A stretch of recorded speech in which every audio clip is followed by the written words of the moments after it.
Hello, class. Good morning or afternoon. I'm not sure when you guys will start watching this video, but I hope you guys are having a good day when you do. Today we're going to start learning just quickly about thermal expansion.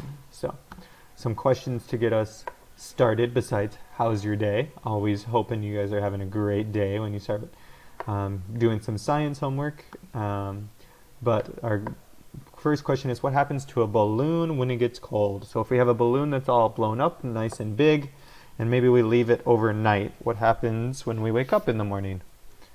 Well, what happens is, I think, at least in my experience, it shrinks. It gets a little bit smaller, and then usually it'll be floating in the air, and then it will kind of sink down and land on the ground. But my next question is, why do things change size when they change temperature? So the idea is our balloon is not as warm as it used to be. So why does it change in size? Why does it also get a little bit smaller? Well, it has to do with thermal expansion. So our objectives by the end of the day is to be able to understand the basics behind thermal expansion, then also be able to list and describe events when thermal expansion is useful. So we have a really fun video here.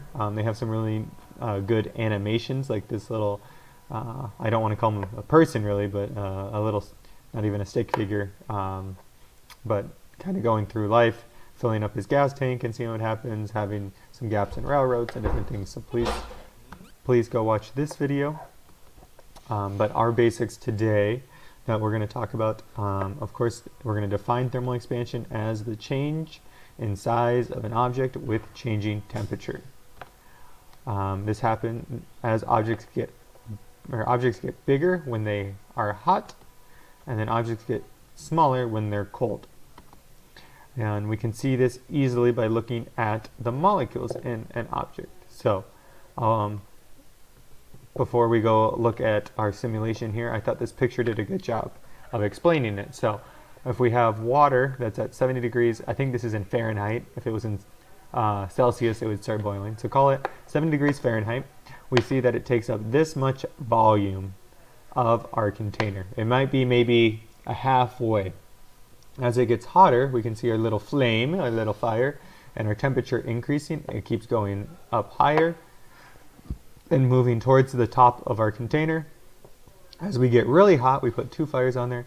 It gets to be so much water that it comes out the top of the lid. So we can see this same idea as we look at this simulation. So, states. All right, so we can see right now we have, let's do neon works. So right now we are in the solid phase. So everything's nice and close together. As we heat things up, our molecules want to move farther and farther apart from each other, to the point where they will start to, if we didn't have a lid, we can see them hitting the top of this lid. If we didn't have a lid here, they would all go away. They would all fly out the top of the lid. This is a gas. Neon is a gas. So they do want to just kind of go wherever they want to, but as we heat them up more and more, they want to expand. They want to go farther and farther away from each other. And again, if we didn't have this nice, good container, they would fly all the way into the air and never come back. And so we can see between a solid, nice and close, a liquid, they're farther apart from each other, but they're still kind of at the bottom, and then our gas, they just are going everywhere. And we can see as we go through this, for neon to be at a solid, it's at 14 K. For it to be a liquid, it's at 28. So we got hotter, and things kind of spread out. And then if we get even hotter, it turns to a gas, and they spread out all together. So I can make them want to spread out even more by increasing the heat more and more. Then we can see our molecules start to move and hit each other fast, even more. So that's the idea, is that when things get hot, they want to get bigger. When things get colder, we can see them start to come closer together. So as I put my ice on my gas here, it's going to start coming closer. All our molecules are going to slow down. They're going to start collecting and coming closer and closer together. So we can see them slowing down, especially right now, all coming back to the bottom of our tank. to the point where they don't move at all. So things get smaller as they get colder, things get bigger as they get hot. That's the whole idea of thermal expansion. So some examples that are fun, I have a few here. Our first one is thermometers. So maybe you guys have seen when we have a thermometer like we have over here, we usually have what, mercury or a different kind of liquid in the thermometer, and so when it's cold it stays at the bottom, but as it warms up our mercury will move upwards, and that's how we can measure temperature, is the change in our level of mercury inside. So that's especially important with thermal expansion. Like our video said, railroad tracks have to take into account thermal expansion. So if we put railroad tracks one right next to each other where they're touching, they would eventually heat up really hot and start to bend and bow like they do in this picture at the bottom. So we have to leave a little bit of a gap in between each railroad tie so that it has room to grow, because if a train tried to go over this, they would flip over and crash, and that would not be good. We have bridges. Maybe you guys have seen this. At the end of each bridge, a nice kind of little zigzag gap. We want to have a gap because we want our bridge to be able to change in just a little bit in size and not break or buckle. And then we also have hot air balloons. So our hot air balloons start on the ground. We put a bunch of hot air into the balloon that likes to spread out. The air likes to expand to fill the balloon, and then we get to fly up in the air. So those are just a few examples that I thought of. There's many, many more, but those are some of the examples. I also wanted to show you guys the equation for thermal expansion. So how do we try to calculate how much something's going to change? How do we know how much gap to leave in our railroad tracks? How much gap do we need in our bridge? Well, this is how we would calculate that. So when designing or building, we need to know how much something might move. So we use this equation, which is delta L, or change in L, which stands for length, or I should do it this way. Delta L, change in length, and it's measured in meters, is equal to the expansion coefficient, which this little sign is called an alpha. So it kind of looks maybe like a fish. I don't know what else to say, but it's an alpha. And then we have our L sub naught. So this is our starting length, and then our change in temperature, which we've seen before as delta T is equal to T final minus T initial. So the idea is that our change in length is going to be equal to this coefficient, which is unique, which is special for each kind of material, times what it starts at and how much temperature changes. So if we started at 10 meters, for example, for wood, we would put in our expansion coefficients for wood. We would say it's at 10 meters, and then we would say maybe it changed 10 degrees. And that would tell us how much in meters the wood would change over those 10 degrees.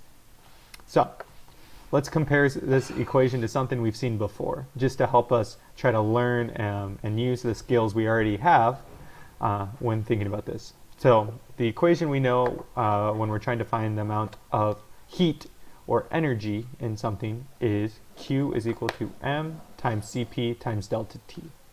So let's compare that with our delta L is equal to alpha times L naught times delta T. Well, they both have a delta T in them. We've used this before, where delta T, or the change in temperature, is equal to temperature final minus temperature initial. We both have constants. So a CP, or specific heat capacity, is something that is constant, which is something that does not change for each specific type. The heat capacity of air is always going to be 0.54. The heat capacity of water is always going to be 4.184. It's the same idea with these thermal, or with these expansion coefficients, or these alphas. They're always going to be the same value given the specific type of material. We also have some starting values that we're given. So in our Q is equal to mc delta t, we're given mass almost every time. I think every time we have seen we've been given mass, which is what we're starting with. And the same idea is with our starting length. We're going to be given our starting length in this equation as well. And then it's all multiplication. It's always going to be this number times this number times this number. So with that in mind, let's think through this thought experiment about thermal expansion. So the idea is if we start with these carrots perfectly balanced and heat up one end of the metal wire, what will happen and why? So as they're getting it ready, I'm going to fast forward a little bit here. So we have a perfectly balanced system right now.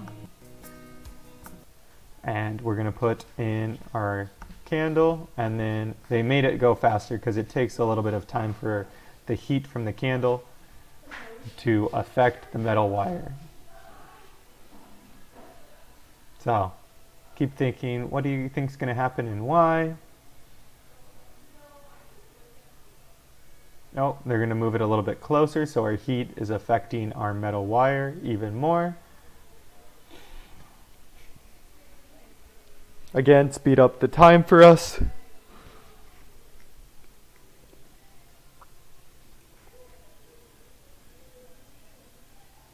Maybe. I can't imagine doing this in real time. This is taking forever. We probably need a bigger heat. We need more heat on it to make it go faster. Here we go. Boop, and it tips over. So the idea is, right, things expand when they get hotter. So if we make this part of the wire, this arm of the wire, get hotter, it's going to get longer because it wants to get bigger. And then as this gets longer, it's going to tip our carrots more towards the right side, and it falls over. All right, so we have one example problem just to show you guys how we use this equation. So our example problem is Mr. Max is worried about the metal basketball pole changing height when it gets really hot in the summer because it was put in during the winter. He wants to make sure the basketball pole stays at exactly 2.5 meters. If the temperature changes from 15 degrees Celsius to 30 degrees Celsius, and the expansion coefficient of the metal is 11 times 10 raised to the negative 6 meters per meter degree Celsius, how much height does the pole change? Well, we're going to do the same kind of work like we've done before. The first thing we're going to do is write down what we're given. So we said expansion coefficient stands for alpha. So we're going to write this number as 11 times 10 to the negative 6th. We're going to say that our pole starts at, or we want to make sure it stays at 2.5 meters. And our temperature is starting at 15 degrees Celsius and going to 30 degrees Celsius. So our equations are up here. We have it nice and big, but it's going to be our change in length is going to be equal to our expansion coefficient times our starting length times our delta T. First, we're going to find our delta T, which is going to be 30 minus 15 degrees C, which is 15. And then we're going to plug everything in. So we're going to plug in our expansion coefficient. Our alpha is going to get put in where alpha goes. Our L naught, or our starting length, is going to get plugged in with our starting length. And then our change in temperature is going to get plugged in last. And then this is where we use a calculator. And then we get our answer to be 0.0004125 meters, or 0.4125 millimeters. So if you guys remember when we were talking about how much a millimeter is, it's about the width of a hair. So we're not changing even one full width of a hair. We're barely changing at all. So really what we've learned here is that Mr. Max should not worry much about changing temperature in the basketball hoop, that it'll be so small he probably will not even notice. So our big takeaways is as things get hotter, they get bigger. As things get colder, they get smaller. We have an equation to solve for this. And the last note is that things usually change very small for our solids, like we saw in our basketball pole. It did not change at all, or very little, for our height.